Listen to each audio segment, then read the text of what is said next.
Good morning students. तो आज हम कर रहे हैं डीके गोयल की लेटेस्ट बुक 2026-27 से क्लास 12 सीबीएसई बोर्ड का अकाउंट्स की book volume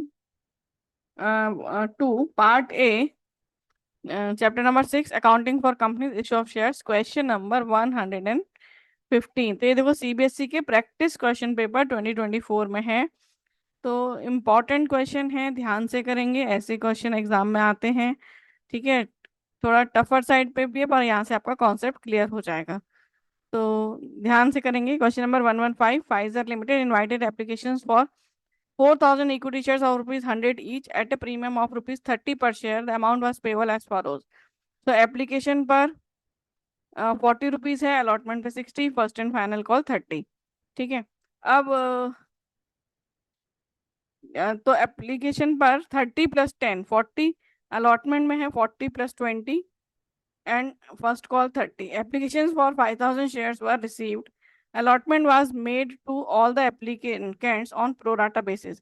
Axis application money was adjusted towards sums due on allotment. Rocky, to whom 40 shares were allotted, failed to pay allotment and call money. Ali, to whom 90 shares were allotted, failed to pay the call money. These shares were forfeited. The forfeited shares were reissued at the rate rupees 80 per share, fully paid up. You are required to pass journal entries to record the above transactions in the books of the company. तो हम journal बना रहे हैं। सबसे पहले हम application receive करने का एंट्री करेंगे। तो bank account debit to share application, application money received on 5,000 shares at the rate rupees 40। तो देखो 5,000 शेयर्स पर 40 रुपीज से हमें एप्लीकेशन मिल रहा है 2 लाख रुपीज। फिर एप्लीकेशन को शेयर कैपिटल में ट्रांसफर करना है। तो share application account debit 2 lakh to share capital to securities premium to share allotment. तो देखो शेयर एप्लीकेशन जितना हमने क्रेडिट किया था उतना डेबिट कर रहे हैं। शेयर कैपिटल 4,000 इंटू 30 रुपीज का एप्लीकेशन है, 1,20,000। सिक्योरिटीज प्रीमियम है 10 का, 4,000 into 10 40,000। To share allotment 1,000 into 40, यानी जो एक्सेस मनी था वो हम शेयर अलॉटमेंट में ट्रांसफर कर रहे हैं। Application money transfer to share capital and excess adjusted towards allotment. ठीक है। अब हम अलॉटमेंट ड्यू करेंगे। Share allotment account debit to share capital to securities premium. तो शेयर अलॉटमेंट में देखो शेयर कैपिटल में आएगा 4,000 शेयर्स पर 40 रुपीज से 1,60,000। टू सिक्योरिटीज प्रीमियम में आ जाएगा 4,000 इंटू 20 80,000।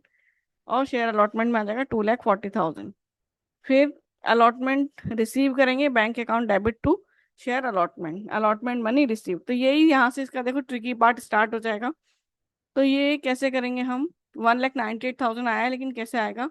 देखो calculation of amount adjusted on allotment. तो ये जो रॉकी है इसने 40 शेयर्स इसको अलॉट किए गए थे, इसने अलॉटमेंट मनी नहीं दिया है रॉकी ने। तो रॉकी का भी कुछ अमाउंट एप्लीकेशन के टाइम पे एक्सेस में गया होगा जो कि एडजस्ट हुआ होगा, क्योंकि देखो 4,000 शेयर्स यहाँ पे देखेंगे हम, 4,000 शेयर्स इशूड हुए थे, अलॉट हुए थे, उनका अमाउंट एडजस्ट हुआ था अलॉटमेंट पे 40,000। तो 40 शेयर्स का पर कितना अमाउंट एडजस्ट हुआ होगा रॉकी के जो 40 शेयर्स थे। तो 4,000 पर 40,000, तो 40 शेयर्स पर 400 का अमाउंट एडजस्ट हुआ होगा, यानी ऑलरेडी कंपनी के पास 400 रुपीज रॉकी के हैं जो कि उन्होंने अलॉटमेंट के लिए रख लिए थे। अब देखें कि रॉकी ने अलॉटमेंट में कितना देना था, अमाउंट ड्यू ऑन अलॉटमेंट। तो देखो 40 शेयर्स पर 40 रुपीज अलॉटमेंट के हैं और 20 रुपीज सिक्योरिटीज प्रीमियम के हैं। सो 1,600 अलॉटमेंट एंड 800 सिक्योरिटीज प्रीमियम। अब जो अमाउंट नहीं मिला है वो है 400। तो ये आ गया 400 एंड, तो अब जो अमाउंट नहीं मिला वो है 1,200 एंड 800। तो टोटल करके 2,000 का अमाउंट रॉकी ने पे नहीं किया है। उसे 2,400 ड्यू थे लेकिन 400 ऑलरेडी कंपनी के पास थे, तो 2,000 का अमाउंट नहीं मिला है। तो अब हम अमाउंट रिसीव्ड ऑन अलॉटमेंट देख लेते हैं कि अमाउंट ड्यू है 4,000 शेयर्स पर 60 रुपीज के हिसाब से 2,40,000। ऑलरेडी एडजस्टेड है 40,000 और नॉट रिसीव्ड है, मतलब रॉकी से नहीं मिला है 2,000, तो मिला 1,98,000। तो ऐसे हमने लिखा bank account to share allotment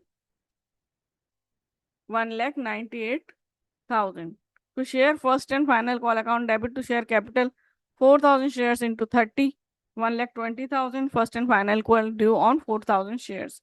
फिर कॉल सिनेरियर है कि 130 शेयर्स पर नहीं मिला, अभी रॉकी के 40 और अली के 90, यानी 130 shares, 130 into 30 3,900 to share first and final call 3,900।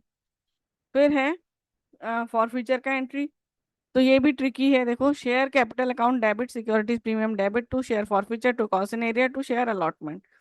तो 130 शेयर्स पर 100 रुपीज पूरे कॉल हो गए हैं, सो 13,000। सिक्योरिटीज प्रीमियम का वही अमाउंट आएगा जो नहीं मिला है। तो ओनली 40 शेयर्स पर 20 रुपीज का सिक्योरिटीज प्रीमियम जो अलॉटमेंट के टाइम पर रॉकी का था वो नहीं मिला है, 800। ठीक है, बाकी जो प्रीमियम थे वो एप्लीकेशन के या अली के, अली ने वो सब मिला है। तो जो सिक्योरिटीज प्रीमियम मिल जाता है उसे उस पूरी एंट्री में इग्नोर करते हैं, और जो सिक्योरिटीज प्रीमियम नहीं मिल रहा है जो रॉकी का, केवल हम वही देख रहे हैं, 40 × 20 800। फिर टू शेयर फॉरफीचर में आ रहा है 7900। 7900 कैसे आया ये देख लेते हैं। देखो अमाउंट फॉरफिटेड, तो रॉकी और अली, रॉकी के 40 शेयर्स हैं और अली के 90 शेयर्स हैं। सो एप्लीकेशन मनी रॉकी का 40 × 30 1200 और 19 × 30 2700। तो ये तो एप्लीकेशन मनी है। अलॉटमेंट में रॉकी का केवल 400 मिला है, जो हमें यहाँ पर था, ये वाला 400 रॉकी का। और अली का मिला है हमें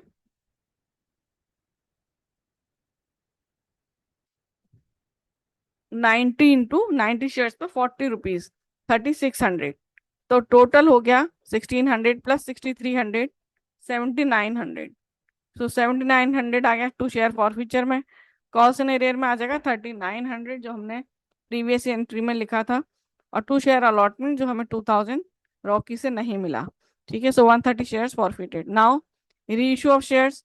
तो bank account debit, share forfeiture account debit to share capital. 130 shares reissue हो रहे हैं एट द रेट ₹80। तो बैंक में आ जाएगा 130 × 80 10,400। शेयर फॉरफीचर में आ जाएगा 130 × 20 2600। To share capital 13,000। So 130 shares reissued at the rate ₹80 and ₹100 paid up. फिर है share forfeiture to capital reserve, net gain transfer to capital reserve 5300। 5300 कैसे आया? ये 7900 शेयर फॉरफीचर का क्रेडिट बैलेंस, ये 2600 डेबिट बैलेंस शेयर फॉरफीचर का, ये आपस में माइनस करेंगे तो आ जाएगा 5300। So question done.